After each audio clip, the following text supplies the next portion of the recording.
Alright, hey guys, so today we are going to make SpongeBob mad. We're going to be like that jellyfish that invaded SpongeBob's house, because we are going to be making pineapple wine. But before we get into that, I want to bottle this here bottle of wine that I made in 2020. Yes, this is COVID wine. So I have some grapevine in the backyard, and I harvested the grapes in 2020, and I put this wine to ferment, and it's been fermenting for 4 long years. I got here a hydrometer, and I took the reading before and after, and based on this, it's telling me that it's 20% alcohol. So that means I made liquor at home. Cool? So I want to bottle this first because this is the last bottle I have left from 2020, and I got this here cool ass bottle that I think is just fitting for this wine. I also have this clear one because I want to be able to show off the color of the wine. So I have 2 bottles that I'm going to put that in first, and then we're going to go into the making of the pineapple wine. So let's just bottle these and then we'll move on. Alright, so we filled up 3 bottles. That's how much we got from the bigger bottle. So we got 2 black bottles and then this one. So this is like an amber looking wine. None of the wines that I made came out red for some odd reason, but I'm happy with it. I'm happy with how it tastes and everything. So now with it bottled, we have this thingamajig here that we use to push the cork down in the bottle, that we're going to use to seal the bottles with these. And then after it's sealed, we're going to cover it with this, which is like a shrink wrap that we use heat to it's pretty cool. Let's just get into it. Alright, so we start off by loading up the gun right there. Yeah, that's what we're going to call it. Let's move this out of the way so it doesn't spill. Then we put this over the wine bottle like so, like that. And then just bring the handles down with a little muscle, and then boom. And then it goes in. It's not really smooth on the top, but whatever, man. It'll work, right? And then I'm going to put the gold ones on the black. So let's try that again. So with this one, we're just gonna load up the gun there. Put this. You know what's gonna be cool? You get to see it go in this one. So, boom. Alright, it's a little better. And then for the clear bottle, we're gonna put a black top. Cool. So there you have it. We have our little heat gun here that just blow hot here, and this is sensitive to heat, so all it takes is just a little bit of heat to just bring it close to the bottle. And there you have it, a nice sealed bottle of wine. So it has that little thing that you just peel to open a wine, now you got to see how it's done. Alright, so let's do the second bottle. Start up the heat. I like to put a hand on top so you just keep it in place, and then just go around it like a hop down motion, and boom. Perfectly sealed bottle of wine. Again, it has that little thing you peel and boom. So there we go. That brings us to the labeling now. So I got these cool labels that I made myself.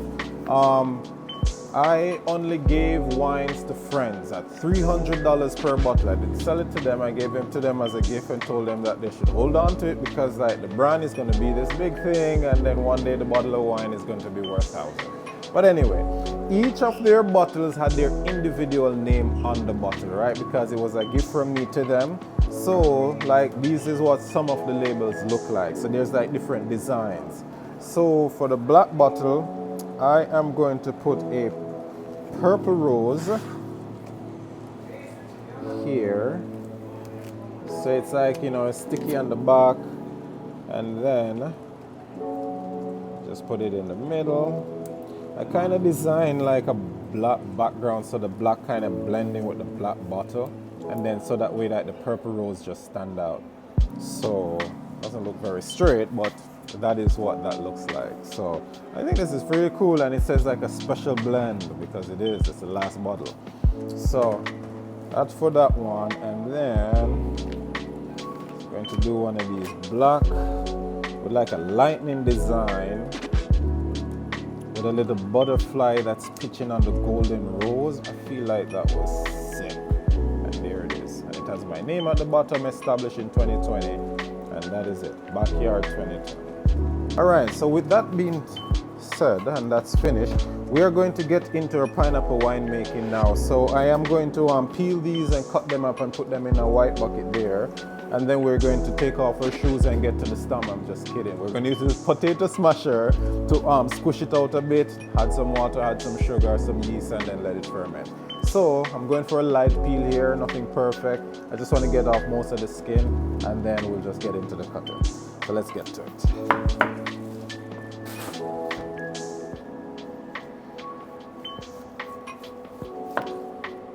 Man, this knife, fire knife, super sharp. The handle is like large. You can hold it with like a firm grip and just do your thing.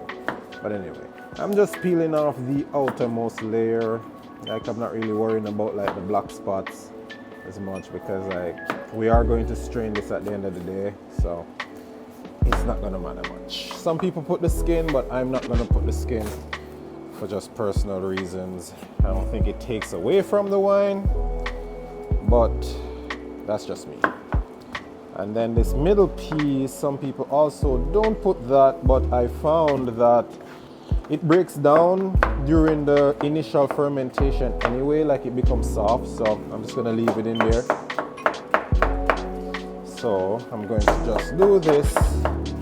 I'm going for 6 gallons of pineapple wine. So I have a total of 6 and 4, 10 pineapples that I am going to ferment for this. So very excited to see if it's going to give me the 6 gallons or not, but if anything, I'll just add more pineapple.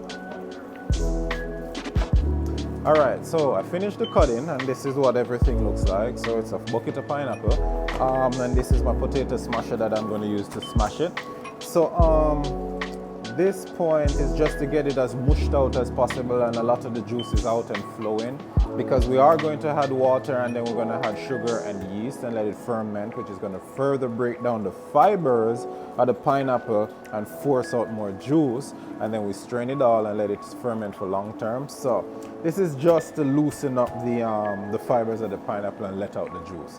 But an interesting thought, you know, there is a brand of wine called Barefoot.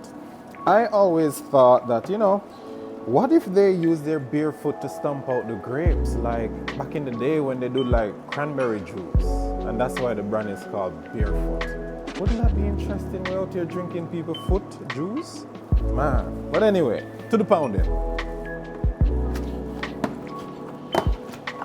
So, you know, you just give it your best pounding, give it everything you got, really get it up in there and squeeze out all of the juices, you know? Just, yes, pound away. So, finish crushing it out, and all we have now is pineapple pulp and pineapple juice. So we're going to convert it from this to this 5-gallon bucket, where it's going to sit for around 7 days to 14 days, somewhere in between there. And what we're looking for is we want the pineapple fiber to be completely broken down, and it lets out all that juice and all the goodness out of the pineapple. And then from there we're going to strain out the pulp and then put the liquid to ferment for the long term, right? So we're just going to pour it here in this bucket. All right, so it's a little bit over half. So I'm just going to top it off with some regular smuggler cold water. Just bring it up to the 5 gallon. So I'm making a 5-gallon bucket of wine to try to fit into a 6-gallon bucket of fermentation. Here we have it. This is just pineapple juice, pineapple pulp, and water in a 5-gallon bucket. So now we're gonna add some sugar, dark brown sugar. I'm using not granulated, just personal preference. I just feel like the dark brown is probably going to give like a better flavor, a richer flavor. So that is why I'm using dark brown sugar. All right, so in the kitchen, we call this the paddle because it resembles like a paddle for the boat. We use this to store very deep things, deep pots and stuff like that. But yeah, so I am just mixing out the sugar in this now. And in terms of the amount of sugar, I don't measure it because like all that sugar is going to be converted to alcohol. Like that's what the yeast eats, and then turn it into liquor. So like I'm like more sugar the better anyway. So it's like but I did measure how much I put in there. I'm not a caveman. But yeah. So let's just see how sweet this tastes, and then I'll just determine if I want to add another cup or two to bring up the flavor some more. But just mixing this out. All right, so the last thing is going to be our yeast nutrition, right? So this says 1 teaspoon per gallon. So we're doing 5 gallons here, so we're gonna add 5 teaspoons. So we're just going to add it all over because we're gonna mix it in. That was 3, 4, and 5. All right, good to go. A few moments later. So, and we are back. So it has been about 10 days and all of that pre-fermentation happened, and now this is what it looks like. So all of those pineapple mush and chunks kind of got like broken down, and you know, it smell yeasty like beer or like wine. So now I am going to squeeze out the pulp and then transport it to my 6-gallon wine bottle. So it's the biggest wine bottle I've ever used. I always use 1 gallon, but this time we're going big. So SpongeBob is going to be in here, and that's what we're going to call this line of wine. SpongeBob. Yeah. SpongeBob round parts.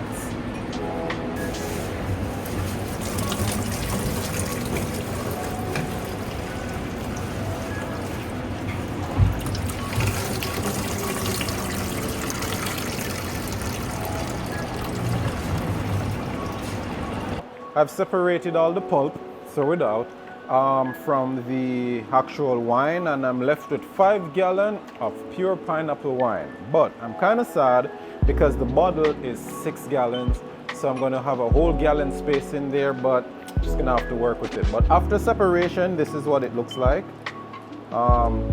It's like a little bit cloudy. It's not what wine would look like, but that is why we're now going to ferment it longer, which is going to allow it to clear up.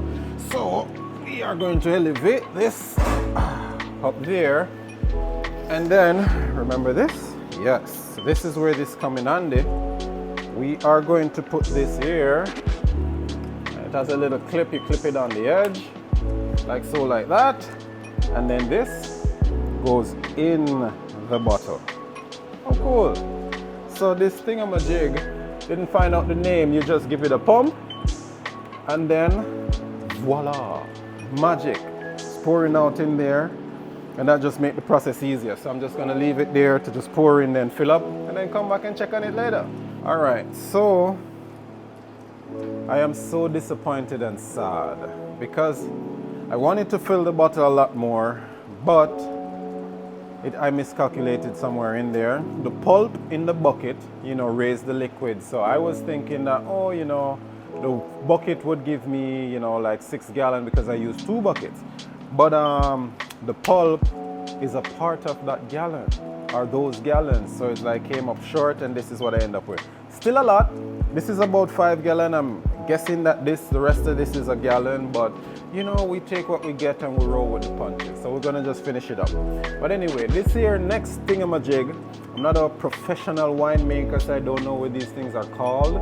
But pretty much there's like water in this, and what it does, it let out the gas, CO2, as it ferment and prevent air from going in. Cool? So this just goes right there on top, seals the bottle, and there she is, pineapple wine. I will see you in probably like 4 months, maybe 3. I'll probably stop this around Valentine's Day because I want to do like a pineapple wine and a strawberry wine, and then provide them to people as a set.